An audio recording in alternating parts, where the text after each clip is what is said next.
Beleza. Beleza. Vamos lá, então. Boa noite a todos.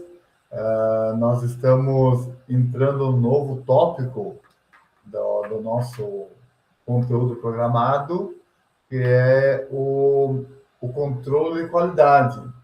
Então, como é que está aqui?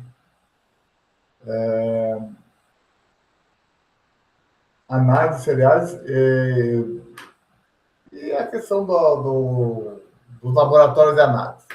Então, vamos falar um pouco hoje do sistema de gestão, algumas coisinhas, alguns aspectos introdutórios, e depois, então, falar de algumas análises e também de alguns cuidados de laboratório. Então, vamos lá, vamos tentar abrir a nossa aula.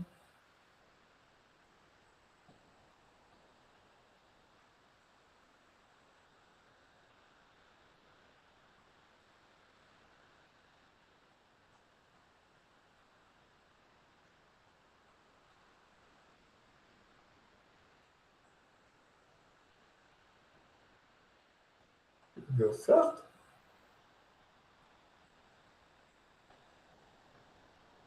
Sim, deu certo. Eu tava chacoalhando a cabeça aqui, mas tava com a câmera fechada.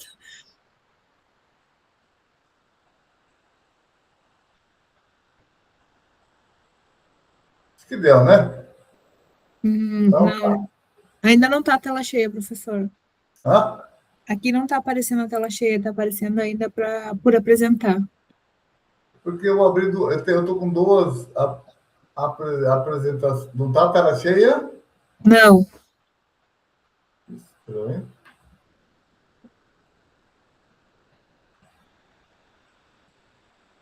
Então fez compartilhar. O senhor compartilhou o que é a janela?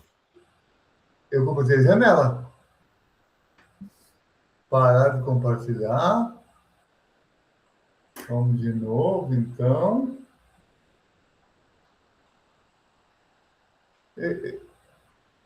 Mas há pouco eu testei, deu certo.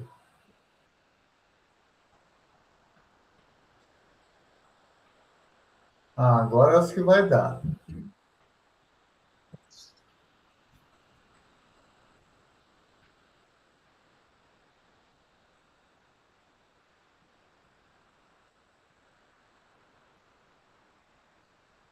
E agora, Maria? Sim, agora foi. Ele estava duplicando. Que bom. Muito bem. Então, obrigado aí pela ajuda.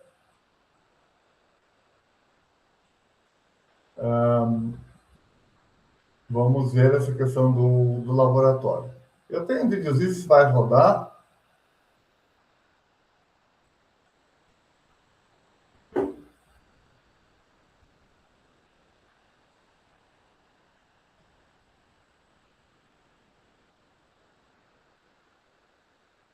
Não, né? Não está rodando. Não rodou. Não, não tá. Não. Às vezes, quando a gente salva a apresentação em outra pasta, acontece isso, sabe? Ele perde o link com o vídeo. Esses dias eu usei e ele funcionou. Bom, mas vamos fazer o quê? Não está rodando, não para frente. Bom,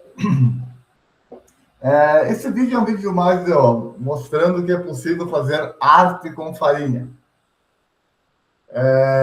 Vamos lá, então. O que é qualidade? Quando se fala em qualidade, precisamos definir, tá bem? Então, se formos definir qualidade, o que nós vamos encontrar na definição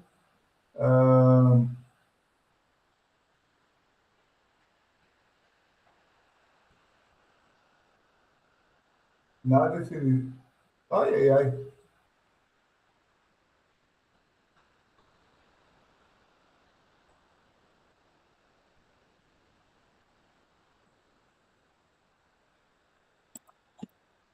Não estou achando a caneta aqui, mano. Ela fica escondidinha. Aí, não? Acho que agora deu. Marca texto aqui. Trocar Agora chega. Ok. Então vamos lá.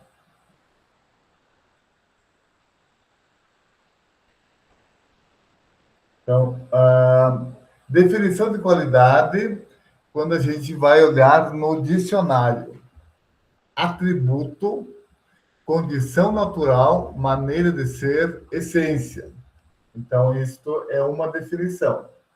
Uma segunda definição é grau de perfeição, de precisão, de conformidade.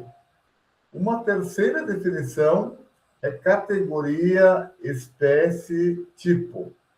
Bom, gente, então veja que se for para a definição de qualidade, ela é bastante ampla e essa definição vai variar em função do objeto que você está trabalhando, analisando e tal, tá certo?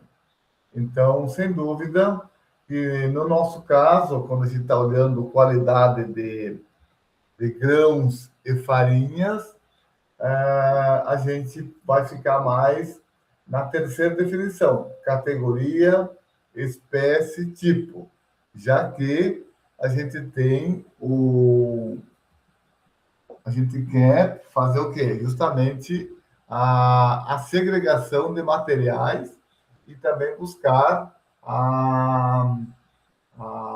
as características próprias de cada material. Então, serviria muito essa terceira definição. Mas, afinal, fica já de cara essa colocação, que a definição de qualidade ela é bastante ampla, bastante grande e envolve vários aspectos. Agora, se eu for olhar a definição de qualidade que está na NBR ISO 8402, o que ela nos diz? É a totalidade de características de uma entidade, pode ser um produto, um serviço, que confere a capacidade de satisfazer necessidades implícitas e explícitas. Então, você fala que totalidade de características, pode ser produto, pode ser serviço, e a questão da satisfação de necessidades, tanto as, então também outro termo, né? Tangíveis como intangíveis, tanto as implícitas como as explícitas. Então, de fato, a, a definição, de acordo com a ISO 8402, ela já consegue fechar um pouco mais, né? E levantar justamente alguns aspectos de o que é qualidade, tá bem? Bom, então, o que é qualidade?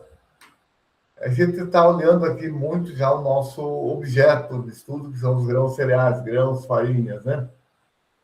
É adequação ao uso. E o material da Josiane, algumas coisas que ela fez no material, eu peguei dela. Foi gestora do laboratório por um período do CEPA. Qualidade é adequação ao uso. Então, sem dúvida, né? O seu produto é adequado, se a matéria-prima é adequada ao uso, está tudo bem, está tudo certo. Caso contrário, não atende aquilo que estou procurando. É conformidade às especificações. Então, qualidade tem que atender às especificações. Normalmente, o comprador ele tem lá uma relação, uma lista,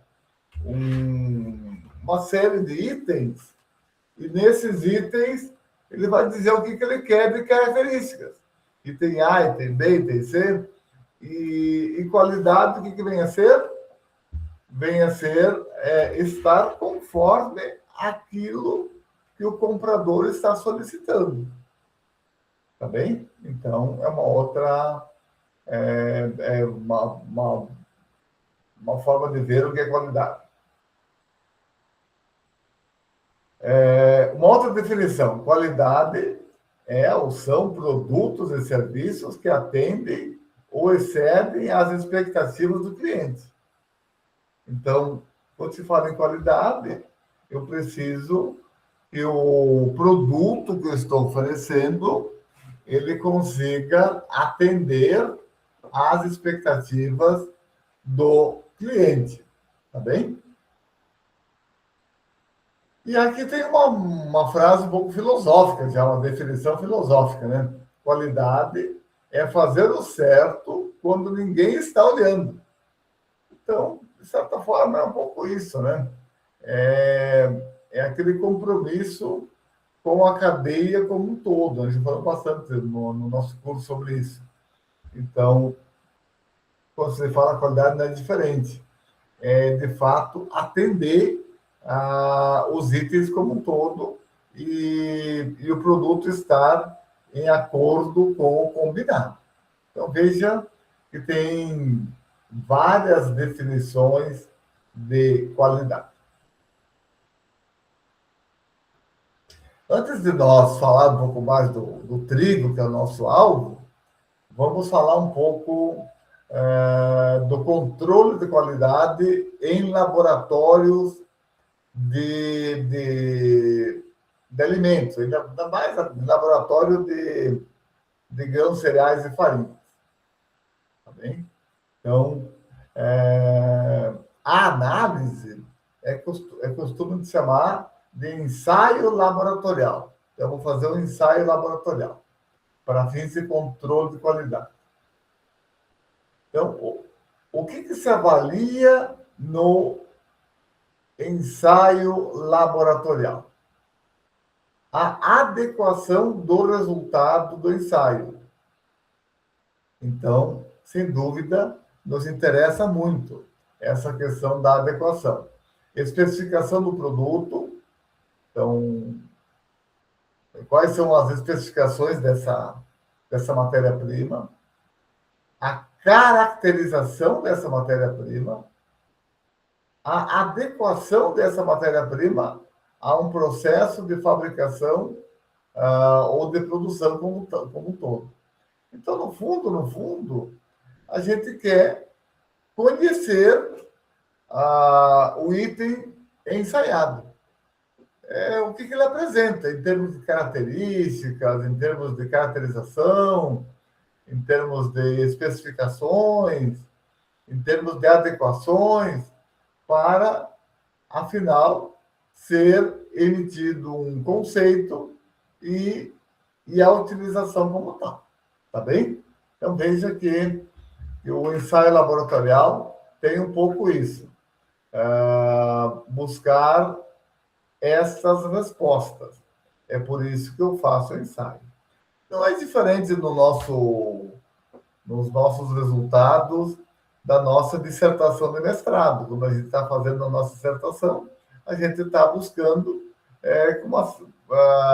informações e tentando, de certa forma, explicar com os resultados o comportamento do nosso estudo, né? E ver o quanto a gente consegue comprovar a hipótese que a gente formulou ou não. Então, não é muito diferente disso. Quando a gente está fazendo um trabalho de pesquisa, de modo geral, a gente parte de alguns pressupostos e a gente espera que os resultados nos levem a ver o quanto eles, de fato, comprovam a hipótese que a gente está testando. Bom, então aqui, no caso de um trigo, de uma farinha, né, alguns resultados de ensaios laboratoriais. Então, número de queda, é o valor encontrado. Então, esse aqui é um laudo, né?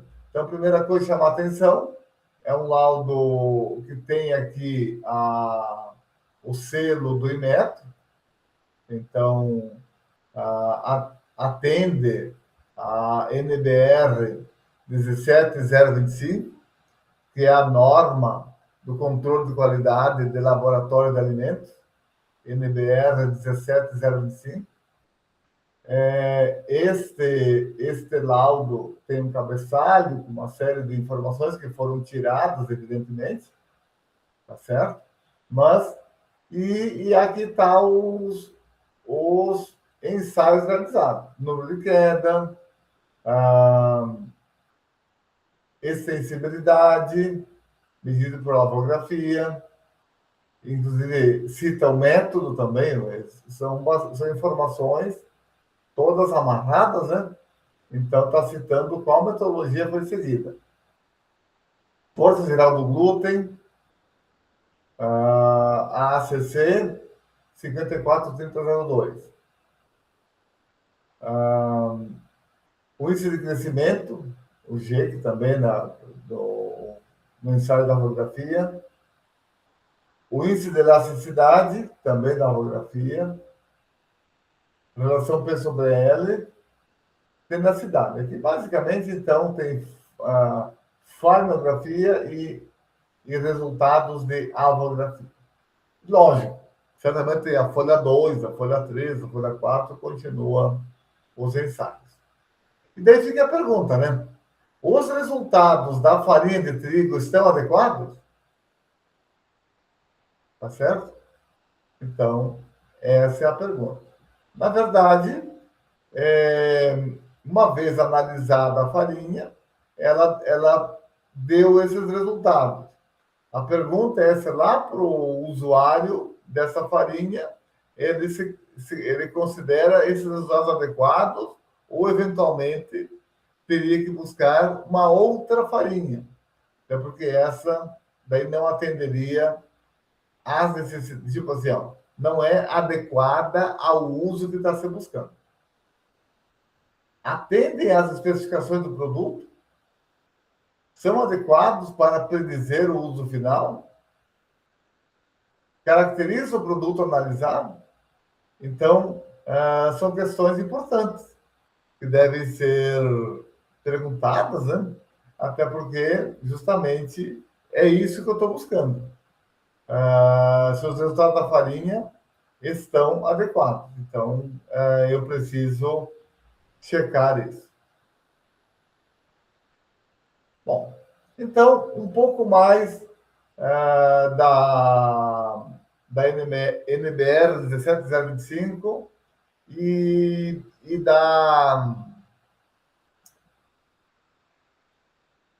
dos resultados obtidos nos ensaios, aonde se pergunta se os ensaios laboratoriais garantem de que o produto atende. Então, especificação do cliente, legislação pertinente e as especificações da própria indústria.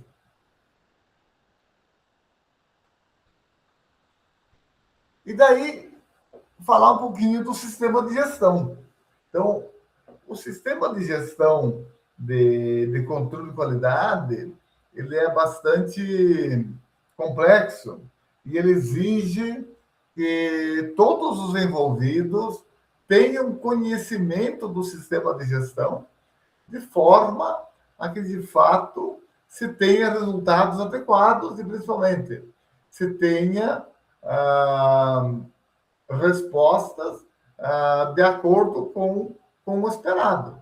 E isso só vai ser garantido na medida que você vai fazer todo a gestão desse laboratório. Então, sistema de gestão de qualidade. Então, aqui fala em obrigatoriedade, né? O mapa cobra isso, o próprio IBAMA, Anvisa, e depende de quem está envolvido nisso. De certa forma, esses resultados, eles são importantes por quê? Porque é com base nesse resultado que vai se ter a decisão do negócio, tipo, da realização, não da compra, do pagamento do valor, teoricamente, acordado, e principalmente a garantia de que a segurança das pessoas dos envolvidos está assegurada. Então, veja que tem um envolvimento muito, muito grande. E daí tem algumas definições. Uma das definições é controle de qualidade. O que é controle de qualidade? Então, é parte da gestão, ou do sistema de gestão, focada em atender os requisitos de qualidade. Então, quando se fala em controle de qualidade, está se avaliando os requisitos de qualidade. Então, em termos se o produto atende ao que foi estabelecido pelo processo e pelo cliente. Então, controle de qualidade. Então, aqui, os resultados, de fato, vão ser obtidos. Tem uma... que é aquela questão da precisão e da exatidão, né? Então, isso faz parte do controle de qualidade. Então, quando se fala em precisão e exatidão, são coisas diferentes. E aqui está o alvo. Eventualmente, o resultado é exato. Ó, deu 1, deu 2, deu 3, deu 4. É bem exato o resultado. Tá bem? Então, tem um erro padrão baixinho aqui e tal. Mas não é preciso. O que é preciso? É preciso quando os resultados estão no alvo. E nesse caso aqui, o resultado está longe do alvo. Então, ele é exato, mas não é preciso. Nesse caso aqui, ó, ele até tem uma certa exatidão, mas não é preciso, estão dispersos. Então, o resultado precisa ser exato e preciso. Ele tem que estar em torno do alvo. E como é que tu avalia isso? Normalmente, no laboratório, se avalia através colocando em xeque justamente o resultado, através da avaliação da repetibilidade e da reprodutibilidade. Então, a repetibilidade é quando o mesmo analista faz 1, 2, 3, 4, 5, sei lá, 10 vezes e vê o quanto os resultados repetem. Então, reprodutibilidade é quando tem laboratório A, laboratório B, laboratório C, laboratório D, e partindo da mesma matriz, ou seja, da mesma amostra, ver o quanto o resultado confere, mesmo sendo feito por operadores diferentes, em laboratórios diferentes, porém com a mesma amostra, e ver o quanto isso está perto do alvo, o quanto isso está exato. Se conseguem pegar isso, mas a princípio são conceitos que entram no controle de qualidade. Tá. Garantia da qualidade. Então, a garantia da qualidade é aquela parte da gestão focada em prover confiança de que os requisitos da qualidade são atendidos. Então, mas é o seguinte, ó, o resultado foi obtido e eu preciso acreditar nesse resultado. Então, de nada adianta eu ter o resultado e não acreditar nele. Então, quem vai me levar à acreditação no resultado é justamente a garantia da qualidade. Por quê? Porque, na verdade, os processos, os cuidados, tudo está sendo feito em acordo para que esse resultado, de fato, seja aquilo que está anunciado no laudo. Então, tu tens aqui o laudo. Então, de fato, essa farinha aqui tem o 54, tem o 313. Por quê? Porque a garantia da qualidade me dá essa confiança. Ok? Então, controle de qualidade, garantia da qualidade, e tem um outro conceito ainda, sistema de gestão. É a parte da gestão responsável por padronizar processo, controlar, definir método, níveis, estratégia, entrega do produto e tal. Então, o sistema de gestão é o que faz o laboratório como um todo funcionar. Então, ele vai fazer as definições. Por exemplo, qual é o erro? Qual é o erro padrão que eu vou aceitar para o ensaio A, para o ensaio B, para o ensaio C? Qual a variação do valor que eu vou aceitar? Então, isso, quem vai definir? É o sistema de gestão de qualidade. Então, uma vez que o resultado atende, está dentro do que o sistema de gestão definiu, está tudo certo. Então, esse resultado é aceito, ele é então colocado no laudo e enviado para o cliente. Então, vejam, controle de qualidade, garantia da qualidade e sistema de gestão. Tudo isso faz parte do quê? Das necessidades para que a gestão da qualidade de um laboratório de fato funcione. E funcione como? Funcione com base em uma norma de qualidade, que é a norma ISO 17025. Então, veja quanta coisa envolvida. Então, não é só fazer análise, tem todo um ritual envolvido. Então, gestão da qualidade são todas as funções da qualidade. O controle de qualidade, a garantia da qualidade e o sistema de gestão. Então, com tudo isso em acordo, podemos dizer que aquele laboratório, de fato, tem gestão de qualidade. Consegue me entender isso, Maria Paula, Jaine? Sim. Sim, uhum. Então, veja como se fala em um laboratório acreditado, ele tem por trás uma série de cobranças. Então, esse laboratório é acreditado pelo Inmetro, esse laboratório é acreditado pelo MAPA.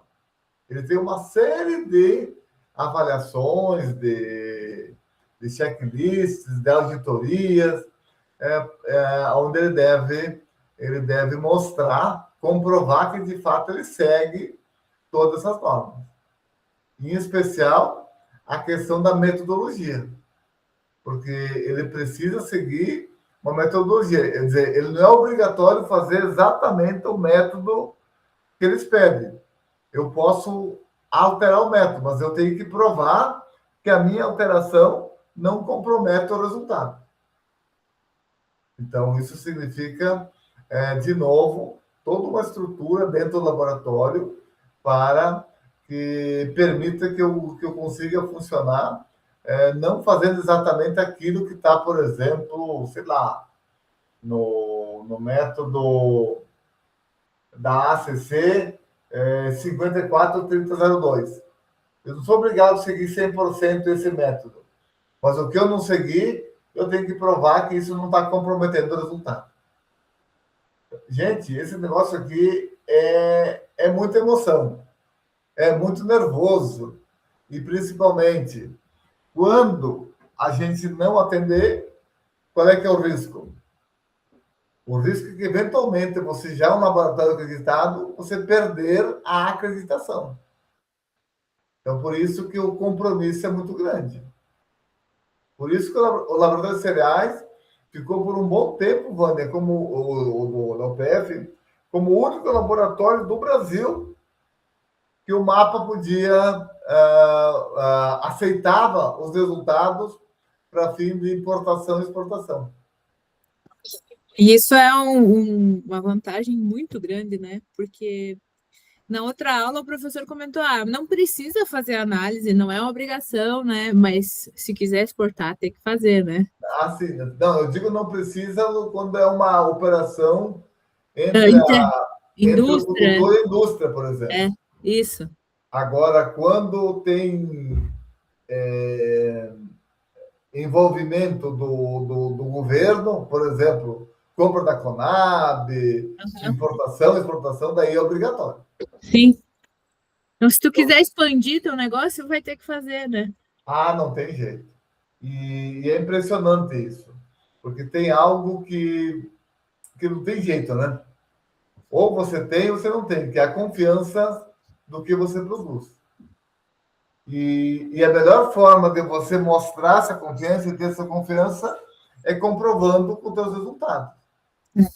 E com a tua regularidade, com a tua história.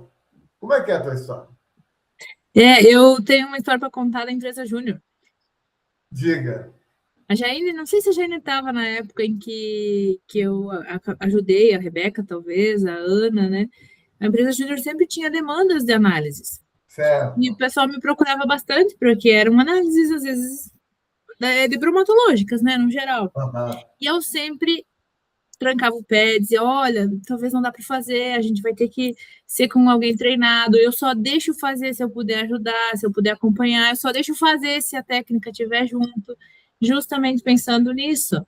Eram alunos que não eram treinados, eram alunos que não tinham familiaridade com os métodos ainda, ou por não ter feito disciplina, ou ter feito só a disciplina, porque é insuficiente, e aí você está gerando um laudo, né, com dado, e a empresa está confiando naquela informação, e às vezes você mesmo não está confiante naquilo, se aquilo realmente está certo, né, está acurado, está preciso, está exato. Então, eu sempre era a que dificultava. Você pode usar e tal, mas só se alguém acompanhar, só se alguém fizer junto. E mesmo assim, eu ficava muito desconfortável de realmente liberar essa informação, porque é exatamente isso que tu está fazendo, está falando, a confiança no resultado. Como é que a gente vai estar colocando o nosso nome à prova, o nome da universidade, o nome da empresa júnior, se a gente não confia naquele resultado, né? Ou não tem uma garantia de que aquilo lá realmente é o melhor que a gente pode fazer.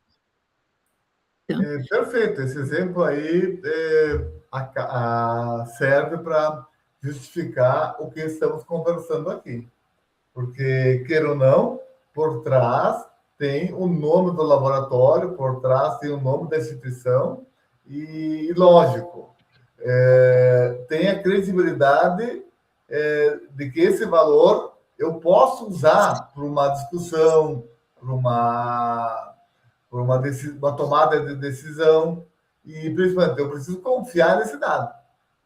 isso vale para as pesquisas também, né? Principalmente. Com certeza, com certeza. Porque é baseado nisso que se toma decisões também, né? Baseado num artigo, num resultado de uma pesquisa. Então, o resultado que cada um está gerando nos seus trabalhos tem que ter esse mesmo critério, como se fosse uma prestação de serviço, como se fosse um laudo emitido com a tua assinatura ali, né? Que é isso, na verdade.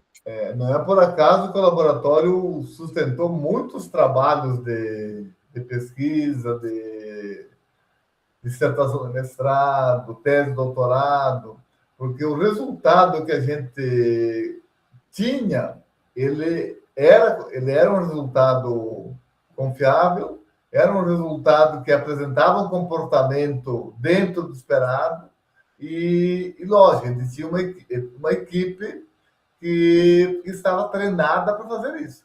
Altamente treinada, né? Muito bem treinada, exatamente. Ok, pessoal, então um pouquinho de gestão de laboratório. Eu, na verdade, não fui assim me envolvida muito com isso. Dentro do nosso grupo, eu era o responsável pelo laboratório de cereais, mas a gestão eu nunca assumi a gestão. Então, a Maria Tereza, por um período, depois a Josiane, esse material aqui é dela, Josiane Bresciani, mas eu sempre participava das reuniões e tal, e, de certa forma, cobrava para que todo o sistema funcionasse. Então, é assim, porque, na verdade, todos têm que fazer bem para que a estrutura como um toda saia ganhando, até porque o nosso espaço é muito grande, tem várias áreas de análise e tal, e a quantidade de amostra que chegava lá era muito grande, que chega ainda hoje. Então, é fundamental que se tenha um sistema que funcione.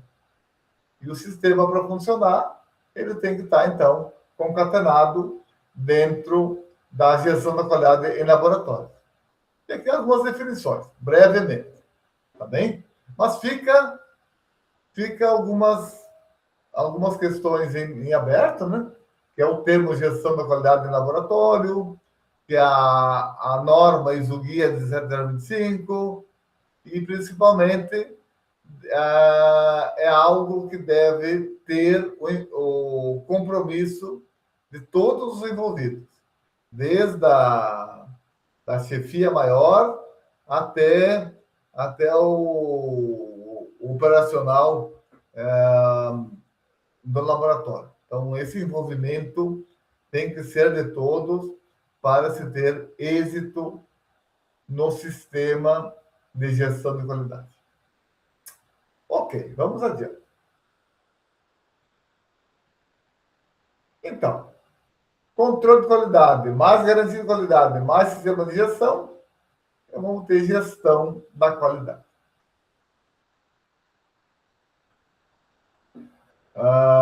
Então, esse sistema de gestão ele é estabelecido por uma norma, é um documento padrão, e a que está em vigor é da BNT, NBR, ISO, EC 17025-2017. Sistema de gestão de qualidade promove a confiança na operação do laboratório de modo a garantir sua capacidade de gerar resultados válidos. Essa que é a ideia.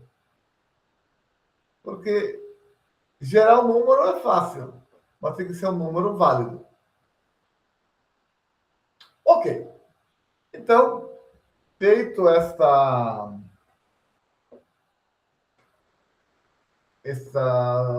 apresentação de definições e tal, vamos ir um pouco para o trigo. O que significa qualidade para o grão de trigo? Agora é com vocês. Eu quero que vocês participem. O que você entende como qualidade para o trigo? Quem gostaria de falar?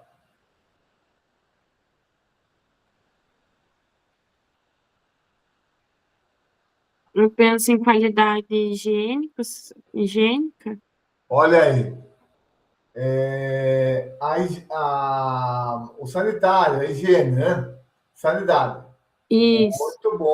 Muito boa a contribuição, Maria Paula. Sanidade. Ótimo. O que mais? Qualidade sensorial também. Sanidade sensorial, perfeito. A sensorial é muito importante. Na verdade, é uma análise extremamente barata, rápida e que diz muita coisa. Não adianta fazer um monte de análise se o produto não tem atributos sensoriais para consumo. Então já está descartado. Não precisa nem fazer o resto. Pode dizer, tem um odor estranho. tem um aroma não compatível com o produto. Então, tá fora. Sensorial. O que mais?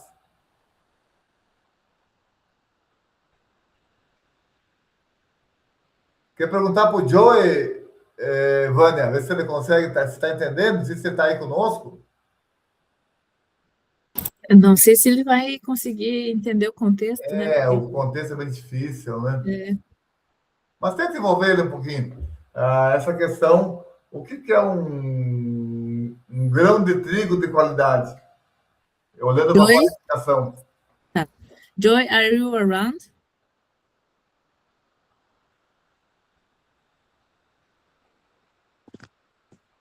Yes. Hi, Joy. Hi. Hello, Prof. We know that you're not getting the background of this class, but we want to involve you, make you join a little bit. So professor asked you if you know something about wheat quality, if you already know some concepts, you know the flour quality parameters or something related with wheat flour or wheat grains. Yeah, sure. I think I did something like this on first degree. Okay, you want to share? If you want to share with me some ideas about quality, please feel free. Like here or in English now? Yeah, I can translate for the professor. Don't worry. You don't remember? Yeah, I know is Yeah, it's very complex. specific. Yeah, it's I know very it's specific. complex vested terms of like the grains for specific, and they are mostly uses for protein, and I think the protein content in it is about 12% plus for bread.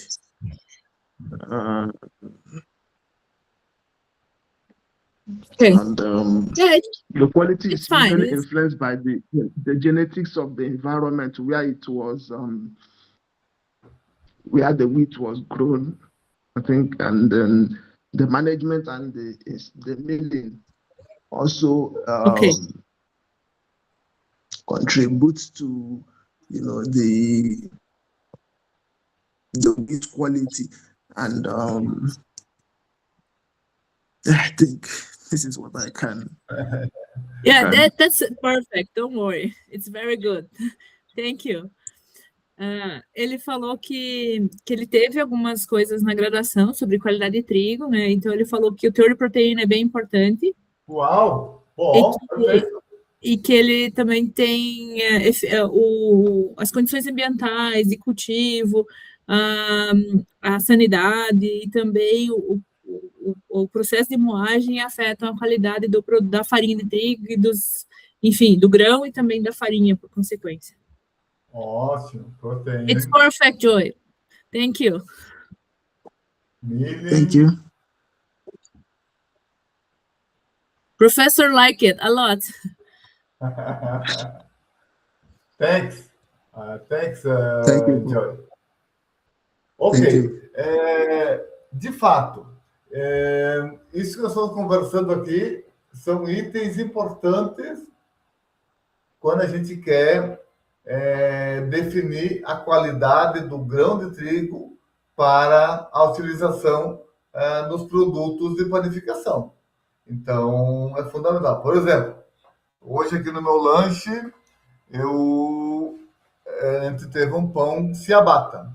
Então, para fazer um pão ciabatta, tu precisa buscar uma farinha adequada para esse pão. E, lógico, um processo adequado também.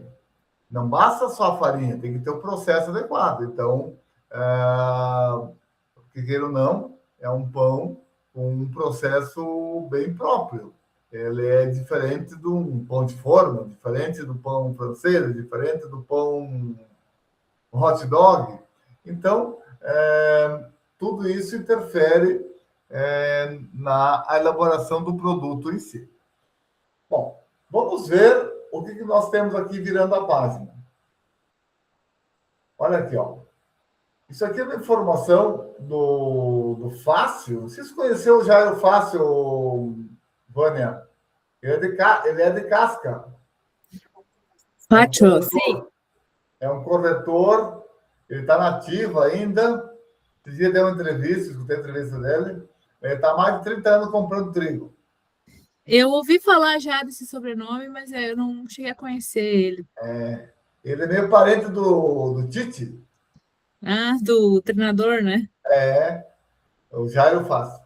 Ele é de Casca, ele tem o escritório dele em Casca, quer dizer, um dos escritórios, a matriz. Depois tem outros locais. Mas o que ele falou numa reunião, num seminário na Embrapa Trigo, em 1999?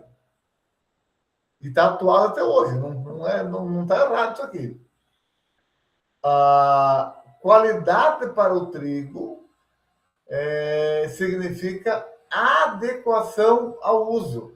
Então, na verdade, o trigo tem qualidade quando ele é adequado ao uso. Tipo assim, eu quero fazer biscoito. O trigo tem que dar biscoito. Eu quero fazer bolo. O trigo tem que dar bolo. Eu quero fazer macarrão. O trigo tem que dar macarrão. E assim por diante. Então, quando você fala em qualidade, estamos falando em adequação ao uso. O trigo tem que atender à especificação do uso final desejado. Mas é suficiente isso? Não. Suprimento às necessidades do cliente. Então, ele precisa, de fato, atender. E algumas coisas o Joey falou, né? A questão da moagem, a questão do ambiente e tal. Então, a questão da regularidade do lote. Então, atender às necessidades do cliente em si. O que mais? Conformidade com especificações.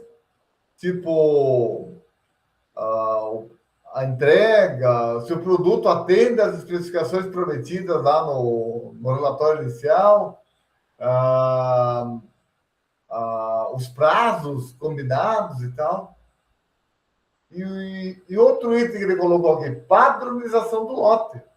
Então, eu preciso que o lote seja padronizado, que ele consiga, ao longo do lote, dar uma resposta mais ou menos homogênea. Tipo, sei lá, o W é de 280. Ele não vai variar muito do início até o final do lote. Isso é um lote padronizado.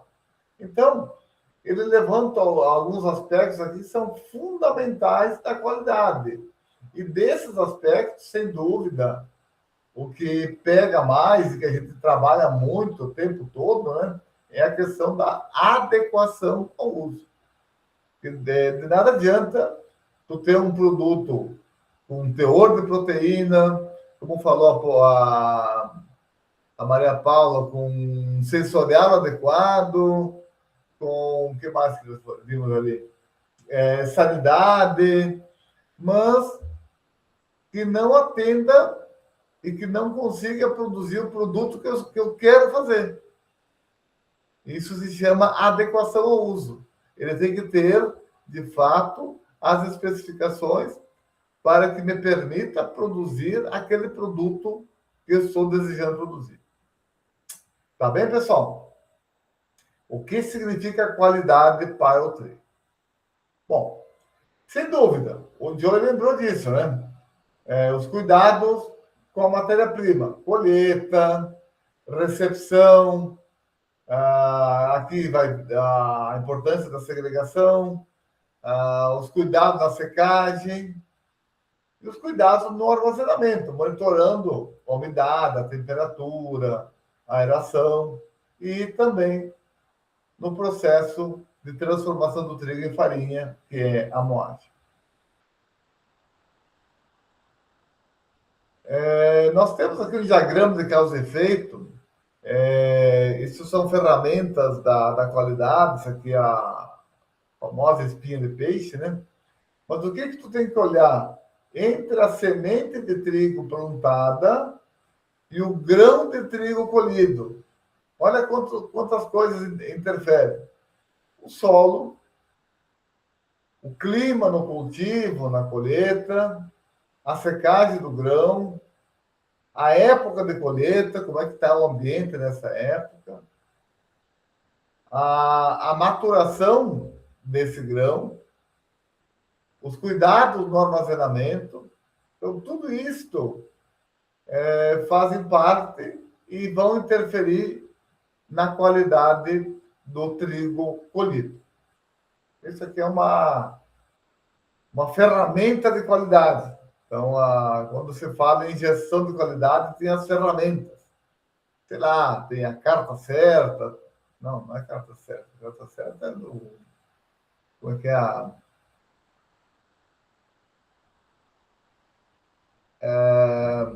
mas aqui a espinha de peixe para avaliar os interferentes no resultado, assim por diante. Bom, outra ferramenta é o diagrama de Pareto também. Diagrama de Pareto, é uma ferramenta bem legal essa. Obrigado, Vânia. Bom, para atender os métodos, na verdade, os métodos de análise, eles são desenvolvidos por instituições que trabalham justamente nesse ramo. No desenvolvimento, na adequação, no aprimoramento de ensaios laboratoriais ou de metodologias analíticas. E aqui, só para dar uma noção, alguma dessas instituições que estão próximas de grãos e farinhas, né? Então, nós temos no Brasil o Adolfo Lutz, que fica em São Paulo, inclusive nós temos aquele livro, né? Métodos Físico-Químicos para Análise de Alimentos, Adolfo Lutz. Eu tenho esse livro em PDF, se a gente tiver interesse, eu tenho ele.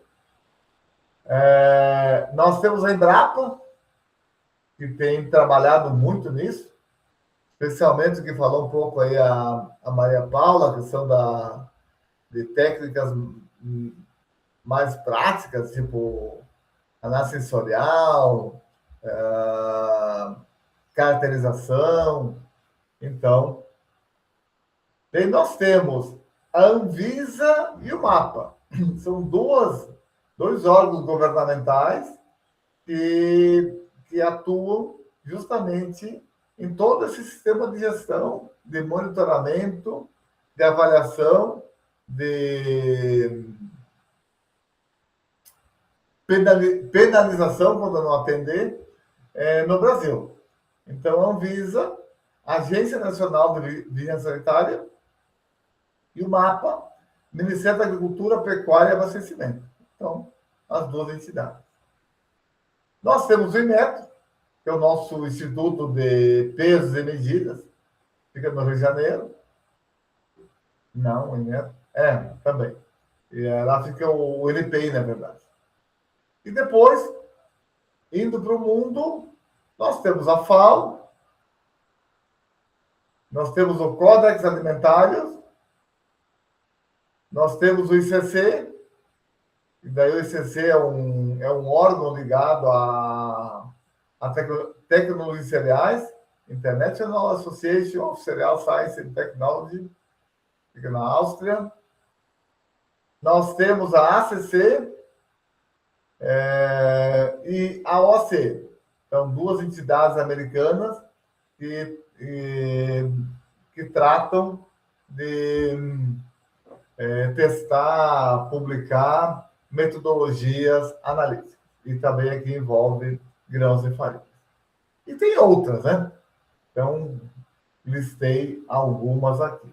Então, para ter uma ideia de que na gestão da qualidade também tem entidades preocupadas com o método de ensaio, o procedimento, para ser feito de forma a que eu consiga ter a reprodutibilidade. Lembra que eu falava lá da repetibilidade, quando é o mesmo operador, no mesmo laboratório, e a reprodutibilidade quando são vários operadores em vários laboratórios. Ok? Então, a repetibilidade não necessariamente o mesmo operador, pode ser 2, 3 operadores, mas usando o mesmo laboratório. A reprodutibilidade é usando laboratórios em locais diferentes, em cidades diferentes, em empresas diferentes. Bom, isso que nós já vimos, né? Então, quando se fala em qualidade do trigo, nós temos aqui uma relação bem razoável de ensaios. Tá? Olha aqui a mixografia, cor do grão, a alvografia, o número de queda, o Falley number, teor de cinzas, a teor de proteínas, a extensografia, a dureza do grão, peso do hectolitro, rendimento de farinha, peso de 1000 grãos, teor de glúten, aí vai.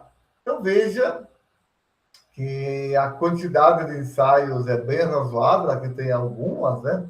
Tem muito mais do que isso, mas veja que o portfólio disponível é bem razoável para se identificar as características, em especial a aptidão de uso da farinha obtida da moagem específica desse lote de trigo. Tá bem? Alguma colocação? Vamos adiante. Bom, a moagem é um procedimento, é um processo, e nesse procedimento nós temos pelo menos 2 pontos que são bastante preocupantes, a gente chama de pontos críticos de controle.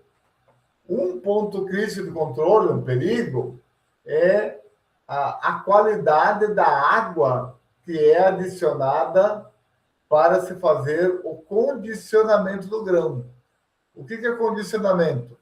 É a adição de água de forma a deixar o grão num teor de umidade aonde favoreça as propriedades do grão, que é as propriedades de friabilidade e a propriedade de plasticidade. E isso, então, essa umidade é diferente da umidade de armazenamento. A umidade de armazenamento é na faixa de 12%, 13%. A umidade ideal de condicionamento vai de 15% a 17%, 18%. Depende da dureza do grão. Quanto mais duro é o grão, maior é a umidade de condicionamento. Quanto mais mole, menor a umidade de condicionamento. Então, esse valor é variável em função da dureza do grão. Mas, afinal, estamos falando aqui de um perigo que é a qualidade da água.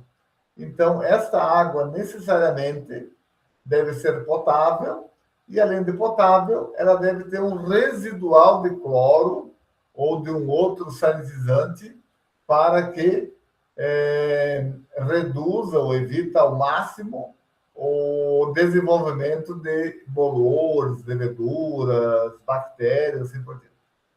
Então, pode ser um ponto de contaminação. E, uma vez obtida a farinha, quando a gente vai produzir farinhas, que a gente chama de farinhas pré-mescla ou pré-mistura, se adiciona aditivo. Aqui está a palavra ingredientes, né? São ingredientes, né? Ele pode ser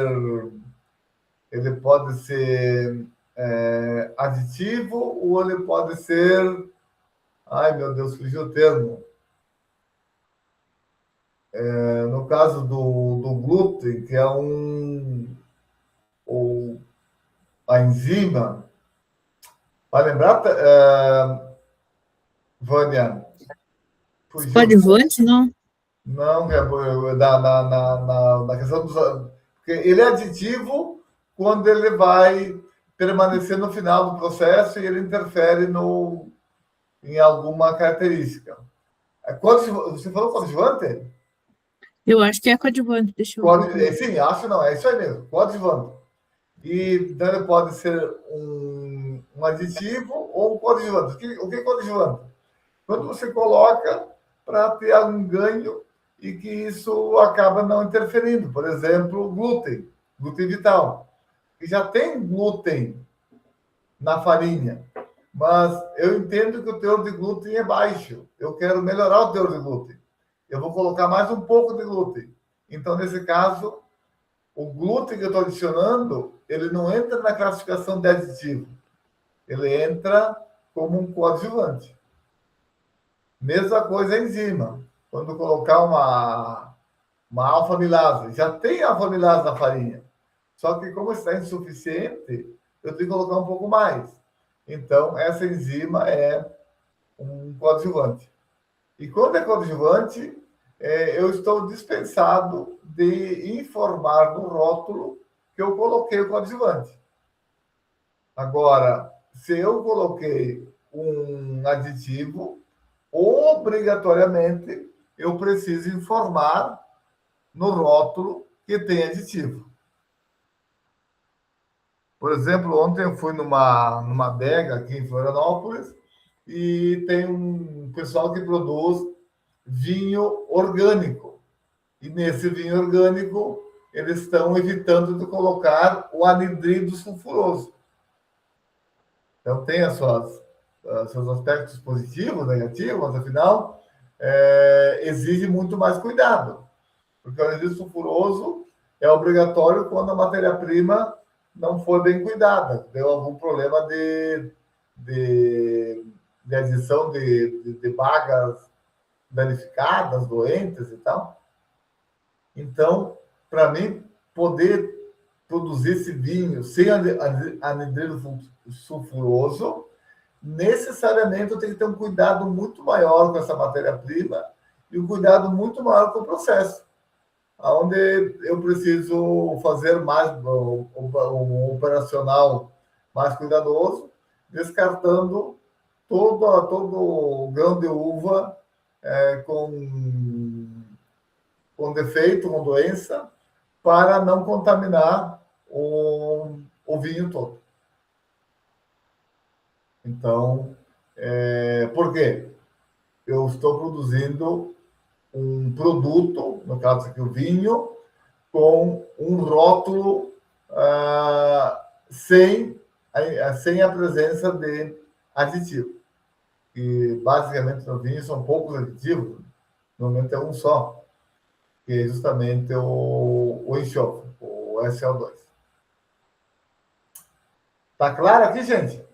Os perigos e que devem ser monitorados é justamente no condicionamento, que é a água, e na pré-mistura, quando eu vou colocar lá o ácido de carbonamida, o L-cisteína, ácido ascórbico, as enzimas, justamente o cuidado para se colocar de acordo com o que foi, ou do que é de fato necessário, até porque são valores em quantidades pequenas, normalmente expressas em miligramas ou microgramas, e, portanto, exige todo um cuidado, em especial do dosador que funciona direito, de um cálculo feito adequadamente, assim por diante.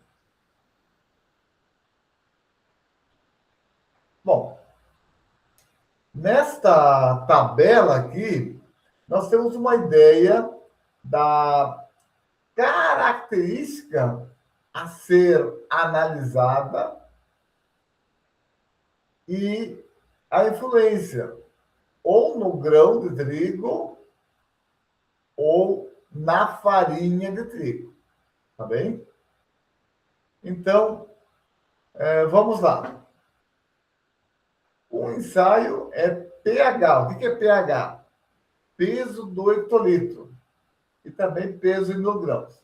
Então, quando se fala em pH, eu não estou falando do potencial hidrogeniônico, que é aquele valor que varia de 0 a 14, e quando é 7 é neutro, acima de 7, quando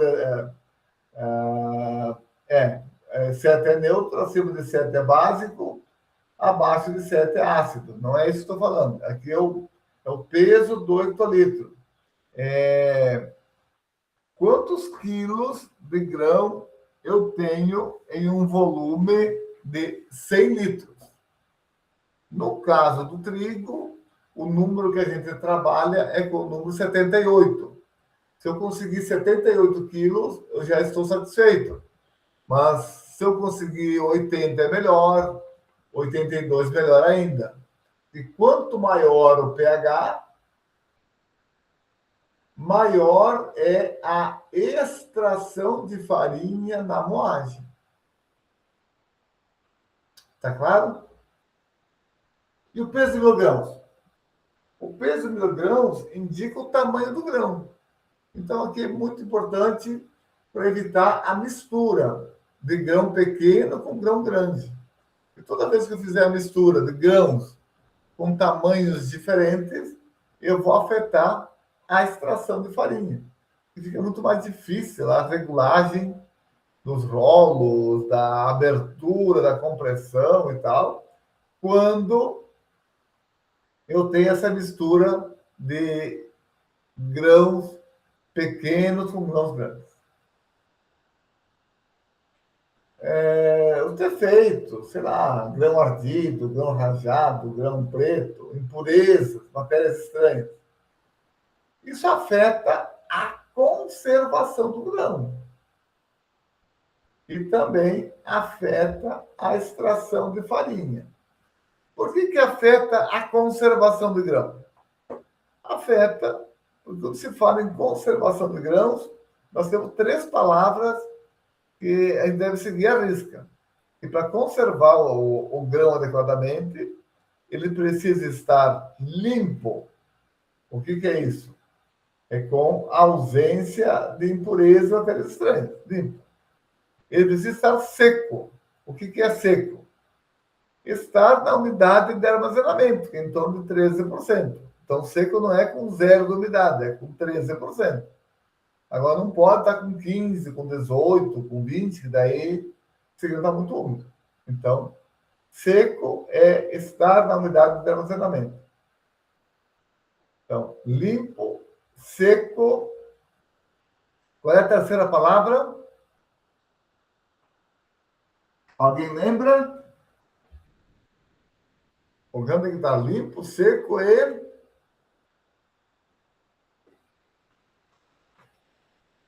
íntegro. Integridade física do grão. Toda vez que o grão estiver danificado, mesmo que de forma superficial, ele está tendo porta de entrada para insetos, bolores, bactérias e por diante. Então, e mais recentemente, se fala muito numa quarta palavra, que é o resfriamento artificial. Além do grão estar limpo, seco, íntegro, o indicado é que ele esteja resfriado. Porque ele estando resfriado, ele está numa condição que inibe tanto o crescimento de insetos quanto o desenvolvimento de bolores e leveduras. Então, o uso do frio na armazenagem. Teor de umidade. O teor de umidade é uma informação básica, o teor de água é uma informação fundamental, não só para fins de conservação, para fins de extração de farinha, mas também é muito importante para uma série de análises.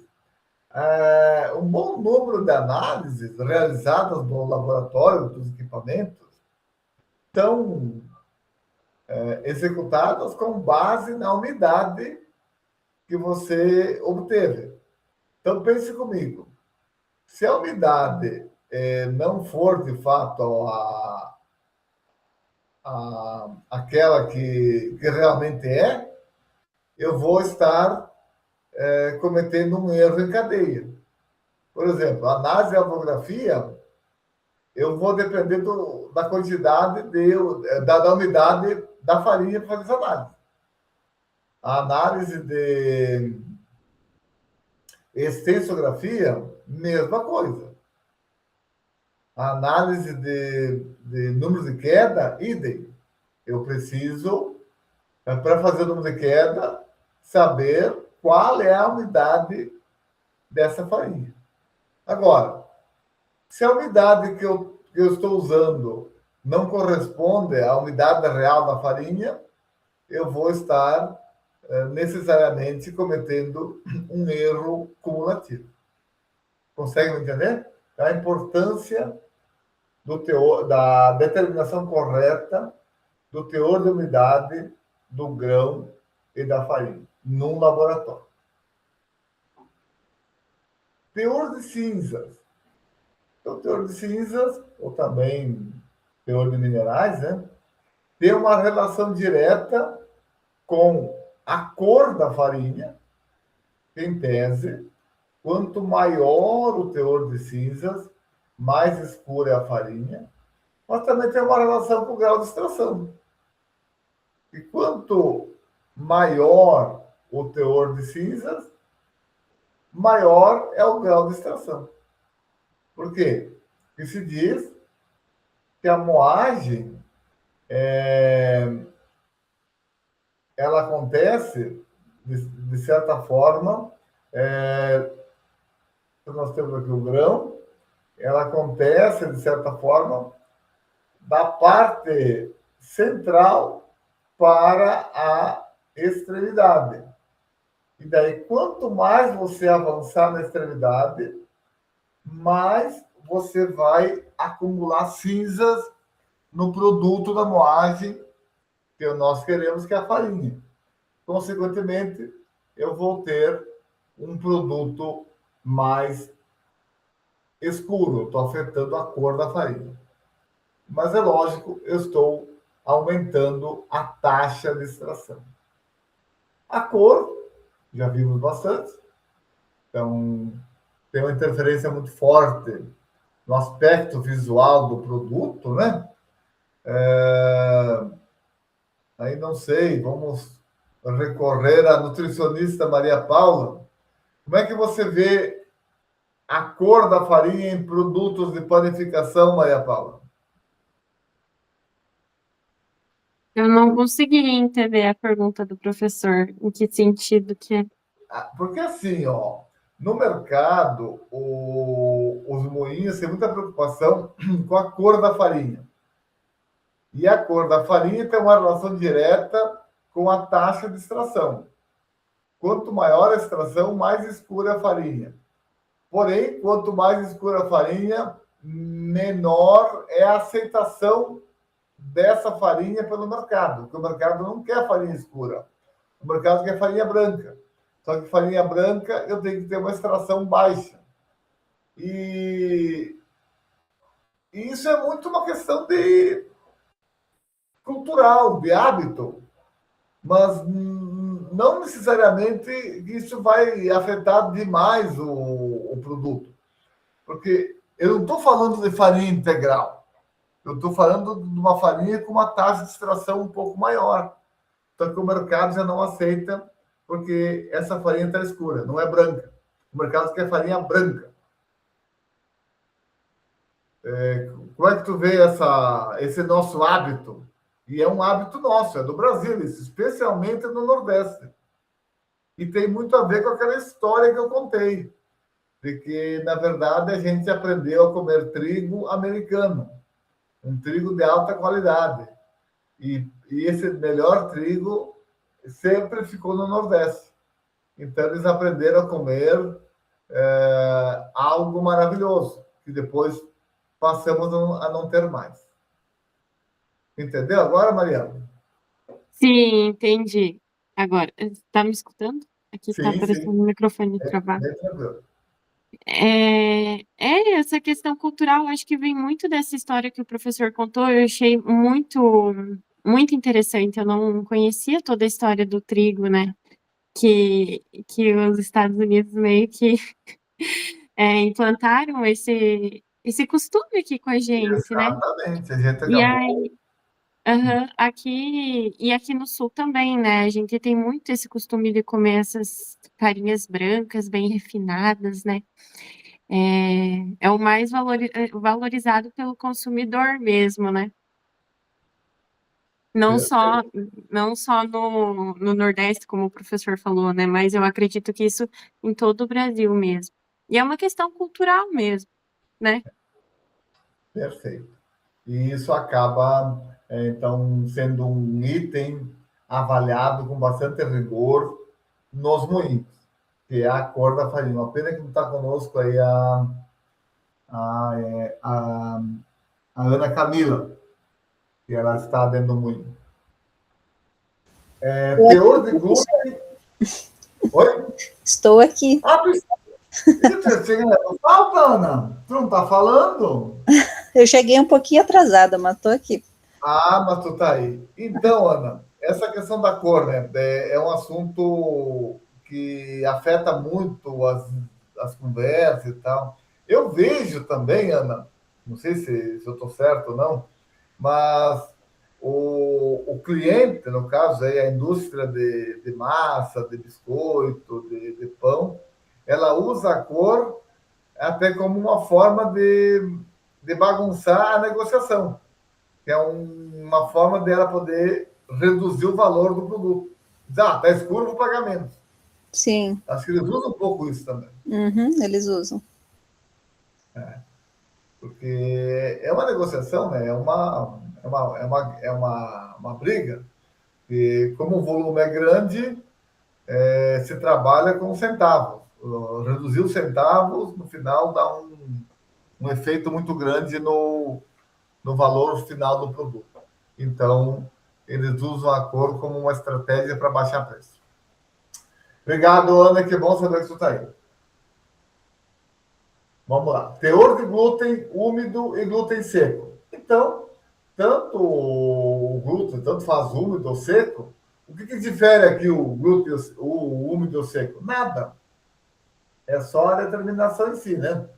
A gente sabe que o glúten úmido tem um peso 3 vezes maior do que o seco, em média. Por quê? Porque ele absorve 3 vezes mais água, 3 vezes o teor de água quando é proteína pura.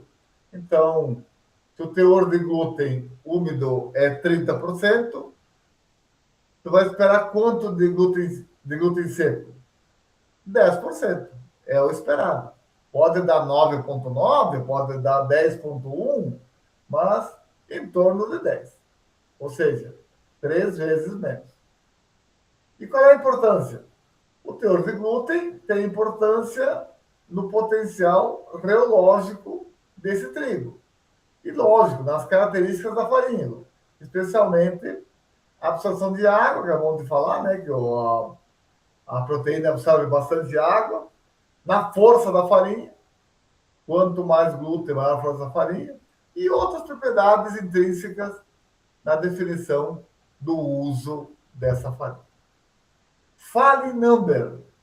Então, fale number, ou número de queda, é uma avaliação que me diz o quê? Me diz o potencial de fermentação dessa farinha.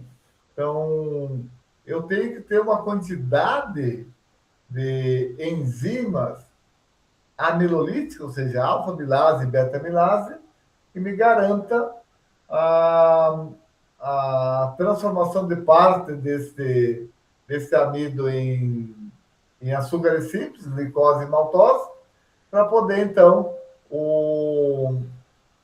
a levedura Saccharomyces cerevisiae, que é o fermento, dar volume e propriedades fermentativas à massa e depois ao produto final, que é o pão. Ou os produtos de panificação. Ok? Nós temos um grupo aqui, farinografia, extensografia, avografia. Esse grupo de análise, o que eles fazem? Eles avaliam o potencial, avaliam a reologia da massa. São métodos empíricos, né? Onde vai se medir a absorção de água, resistência ao trabalho mecânico, tolerância à fermentação e assim por diante. Ok? Granulometria é uma análise muito, muito importante para medir a velocidade de absorção de água da massa. E é lógico, ela tem uma importância muito grande no fabrico de macarrão, porque a grande discussão do macarrão é o seguinte, não é essa questão da granulometria em si, mas é a uniformidade do tamanho de partícula. Porque assim, ó, os produtos de panificação, a gente tem uma variação na hidratação, tá certo? Quanto de água a gente coloca para o pão? Então, vou botar em média aí. Para o pão, 60%. Quanto de água a gente coloca para o fabrico de bolo? Então, o bolo já vai lá para 60%, 70%. Quanto de água se coloca para o fabrico de macarrão, de massa alimentícia? É de 31% a 32%. Então, veja que, em função do tipo de produto, nós temos a quantidade de água adicionada à farinha. E no caso do macarrão, a quantidade de água ela é bastante limitada, ela é o suficiente para permitir uma hidratação mínima dessa farinha e que ela consiga, então, se moldar durante o processo de extrusão a frio. É lógico, se eu tiver um desbalanceamento de tamanho de partículas, entre partículas grandes e partículas pequenas, eu vou ter problema de hidratação nas partículas pequenas. Elas vão acabar ficando com falta d'água e provocando defeito nesse macarrão. Porque faltou hidratar essas partículas menores. Então, por isso é importante a avaliação do tamanho de partícula quando se produz farinha, especialmente para macarrão. E, lógico, também para definição de farinha e para atender a legislação. Porque lembra lá da legislação de farinhas, né? 95% tem que passar em peneira de 60 mesh. Senão não é farinha. Repete aqui colorimetria e aparece da microscopia e microbiologia. Então, são dois ensaios mais voltados aí para o aspecto sanitário, né? Sanidade, vidro de prateleira dessa farinha dos produtos de panificação. Muito bem. Então, no laboratório, justamente, o que eu estou querendo? Um resultado real. O quanto o resultado é real em relação ao esperado, o quanto é exato. Bom, Só que esse resultado real, ele vai ter uma série de interferências que pode levar muitas vezes a um resultado não conforme. Então, o que vai interferir nisso? A amostragem. Pessoal, se você for buscar uma causa de interferência violenta no resultado, dele ser não conforme, está na amostragem. Então, a amostragem é um procedimento muito, muito importante, tem que ser feito com bastante cuidado, tem que ser feito com uma técnica apurada, tem que ser feito com bastante sensibilidade, de modo de que a amostra, de fato, representa o lote. Então, tem aqui uma série de técnicas de amostragem. A amostragem ela é fundamental para a obtenção do resultado real. Mas, além da amostragem, nós temos o preparo da amostra. A amostra tem que ser adequadamente preparada. A Vânia falava há pouco aí lá da empresa Júnior. Então, vamos pegar um operador não treinado, ele vai abrir o pacote, tá aqui a farinha, o pacote está cheio, né? Está aqui a farinha. Está aqui a farinha, e daí o que faz o operador? Ele vai pegar essa farinha aqui, está correto? Não, não está. Precisa primeiro homogeneizar isso aqui entre a farinha superior, a do meio, a do fundo, e buscar uma alíquota que seja mais homogênea, até porque essa parte superior aqui vai estar alterada, especialmente a umidade, mas também outros resultados de composição química. Então, vejam, são cuidados mínimos, fundamentais. Preparo da amostra. O método de análise ou de ensaio, o domínio do método é fundamental. Tem que dominar o método e precisa seguir sempre o mesmo método, os mesmos cuidados. Então, isso é treinamento, é conhecimento, isso é fundamental para que você consiga um resultado real. Equipamento.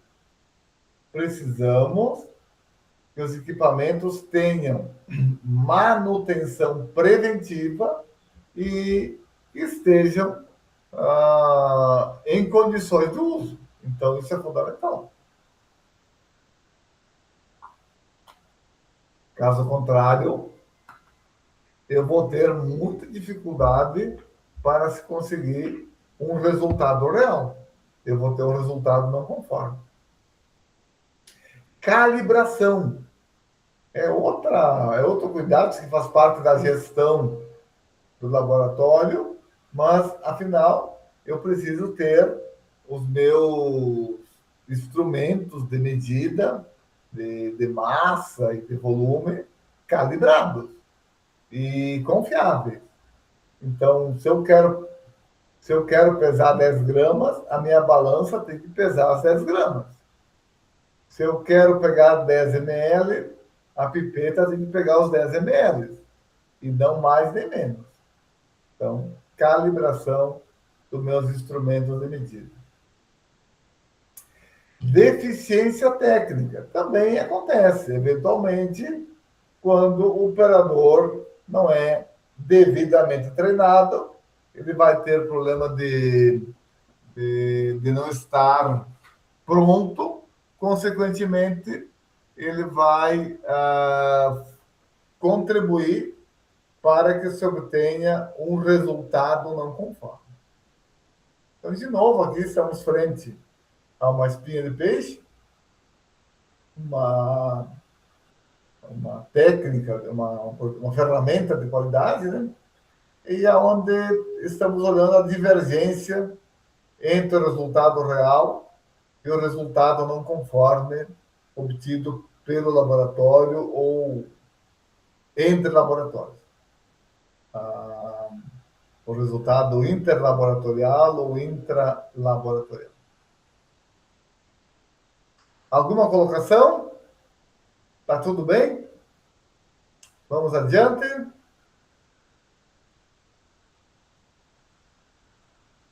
Então, na verdade, estamos aqui mais ou menos encerrando essa bateria de slides, né? Onde se falou um pouco da gestão, um pouco dos cuidados no laboratório para fins de ensaios laboratoriais. E esses ensaios, justamente, são feitos para quê? Para predizer o uso desse trigo. Então, o trigo dá pão, o trigo dá bolo, o trigo dá biscoito, o trigo dá massa, o trigo dá, sei lá, então, pizza. Na verdade, eu vou saber isso a partir de ensaios realizados ou no grão ou na farinha de trigo. E aqui alguns produtos, né? Mas como todo mundo jantou, então tá tudo certo. Ninguém tá com fome. Ou tem alguém com fome? Já jantou, Vânia? Não, não jantei, mas também não tô com fome. De tarde fui tomar um café com uma amiga e deu Tá uma tudo tapeada. bem. Tá tudo bem. Então tá certo. Bom, estamos encerrando esse material. Temos 10 minutos. Podemos abrir uma próxima? Vamos lá.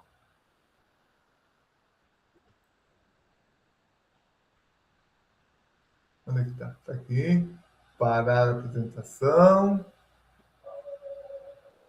Temos que buscar um outro.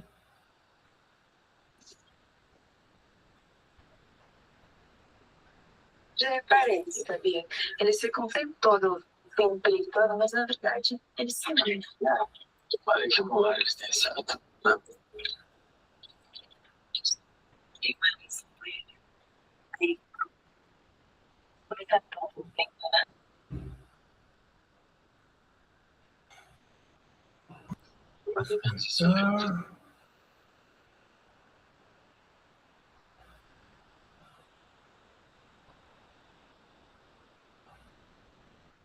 Ok, tá certo.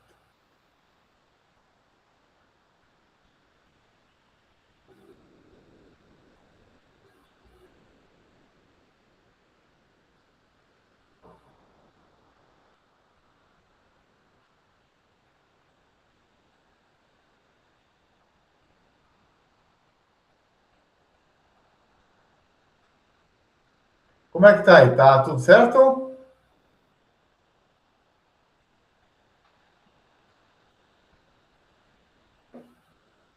Sim, tá compartilhando.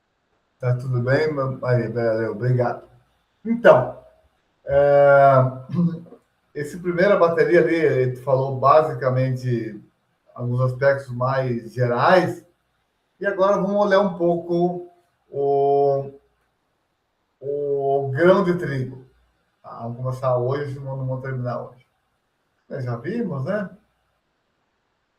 Bom, no grão de... Porque é o seguinte, ó, eventualmente a gente faz algumas análises do grão e algumas análises eu preciso primeiro obter a farinha para depois fazer as análises da farinha, em função da restrição ou da exigência do equipamento. O equipamento sabe analisar daquele jeito, então precisa obter a farinha.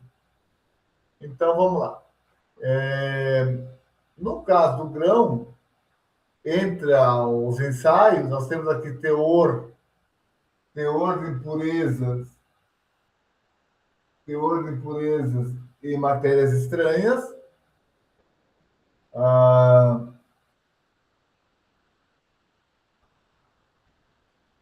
a massa de miligrãos, também o peso de miligrãos, o pH, o peso do hectolitro, granulometria, na verdade, granulometria se fala mais na farinha, né? Cor, dureza, vitrosidade. Tá? Então, também, cor é mais na farinha do que no grão. Não sei por que eu botei aqui. Bom, para se fazer os ensaios do grão, eu preciso, antes disso, obter a amostra. A amostra é obtido através da técnica da amostragem. Então, a amostragem, para cada matéria-prima, a gente vai estar dito qual é a metodologia a seguir, né? Então, aqui cita algumas normas da BNT para se fazer a amostragem, no caso do trigo ensacado ou trigo a granel. Então, tem o procedimento.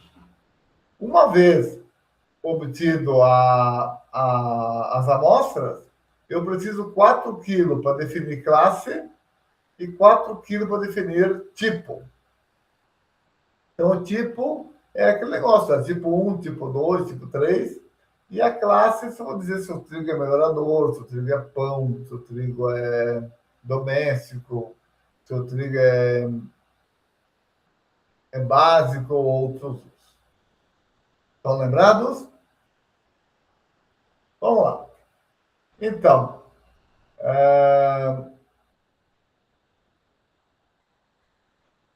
esses 4 quilos, na verdade, eu vou colocar em 4 embalagens de 1 quilo. 1, 2, 3, 4 embalagens de 1 quilo. 4 caixinhas. Uma amostra é usado para fins da classificação. Uma amostra fica à disposição do proprietário desse material, desse trigo. Uma amostra é para fins de arbitragem, a gente chama de contra-amostra, né? Caso aconteça algum problema com essa amostra aqui, ou eventualmente eu quero reanalisar, então eu não consigo voltar lá no silo e pegar outro trigo, que daí seria uma nova amostragem. Então eu tenho que pegar essa amostra aqui de arbitragem. É essa que vale. Porque a discussão é sobre esse procedimento aqui. Então veja como é muito complexo isso. Isso dá muita confusão. E uma amostra destinada ao controle interno de qualidade da entidade credenciada. Por exemplo, quem faz essa amostragem? Normalmente são entidades já meio que com esse fim, né? Por exemplo, Emater. Ou, eventualmente, empresas que fazem a amostragem. Bom, algumas informações aqui que está na normativa, nós vimos já nas aulas anteriores, né? Chama atenção aqui, ó. A umidade do trigo, 13%. Tem todo um roteiro para fins de classificação. Nesse roteiro, chama atenção do quê? Está no outro aqui. Então, homogeneiza a amostra, tem que passar num quarteador, quarteia, obtém 250 gramas, e daí fala matéria estranha, impureza e tal, insetos, para se avaliar a matéria estranha e impureza, tem uma peneira própria. Essa peneira tem que ter furos oblongos, caso do trigo, 1,75 por 20 milímetros. Daí se avalia, então, os defeitos, impurezas, matéria estranha e tal.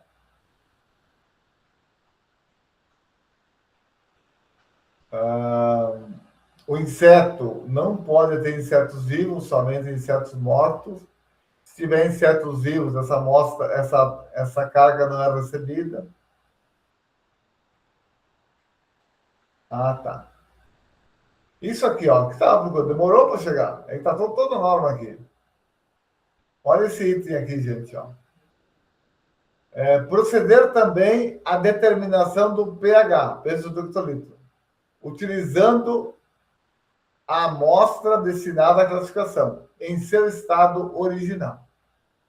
Então, para pH, você determina o pH, a amostra da forma como ela foi coletada lá na moeca. Então, não se faz nenhuma limpeza, nada. Então, é esse estado que você usa para se fazer a determinação do pH. Bom, e lógico, né? Para fazer força de glúten, estabilidade e tal, eu preciso primeiro moer esse trigo e obter a farinha. Depois de todos os resultados, né? Eu vou definir o que é a classe e o tipo. Então, se preenche um laudo e lá, então, se coloca os valores e se emite o resultado do laudo, dizendo, ó, com base nos resultados, esse trigo sei lá, é tipo 2, classe doméstico. Ah, ok. Então, primeira análise. Teor de impurezas e matérias estranhas. Para teor de impurezas e matérias estranhas, eu falei lá em pesar 250 gramas, né? Só que para obter as 250 gramas, eu tenho que lançar a mão de um quarteador. Então, aqui nós temos um modelo, tem outros modelos, né? Esse aqui é o modelo, é o quarteador tipo... esqueci o termo agora. É um quarteador onde a amostra é dividida ao meio, eu repito de novo, divido de novo, até ficar com uma alíquota aí próxima de 250 gramas. E daí, essas 250 gramas, você vai passar numa peneira de furo longo e separar todas as impurezas e matérias estranhas. O que é impureza e o que é matéria estranha? Então, não sei se está claro para vocês, né? Mas a impureza é material oriundo do próprio trigo. E a matéria estranha é o material que é oriundo de outras plantas. Sei lá, pedra, aveia, arroz, soja, tudo é matéria estranha. Enquanto que impureza seria, por exemplo, grão de trigo quebrado, seria, por exemplo, palha de trigo, assim por diante. Ok?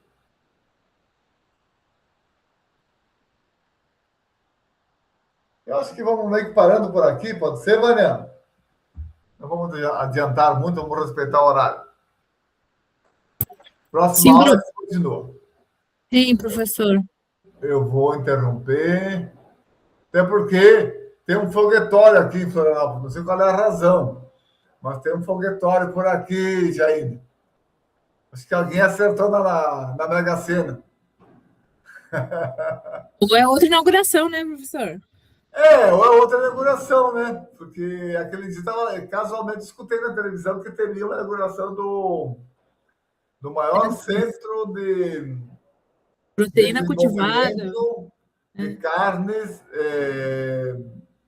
Cultivadas, né? Oi, como é que é o termo? Cultivada. Carne cultivada, é isso. Então, Eu vi também depois umas reportagens e tal. A UFSC está bem forte com o grupo de pesquisa lá no doutorado em engenharia de alimentos. A Kátia Rezadori é uma das integrantes desse grupo. A Kátia é professora aqui? Na UFSC, Você tem que visitar ela. Sim, a Kátia, eu vou lá visitar então, vou lá amanhã depois dar um oi para ela. Vai lá, ela Porque, tá na envolvida verdade, nisso. Na verdade, a Kátia andou na Espanha, né? Ela fez lá o doutorado na Espanha. E depois ela passou na Não, URGS, a Kátia andou nos Estados Unidos, não foi na Espanha, não, nos Estados Unidos. me lembro. Sei que ela passou na URGS e depois ela passou ali em Florianópolis. Ela fez essa troca? Uhum. Eu vou parar a gravação. A Kátia estava na URGS, teve um evento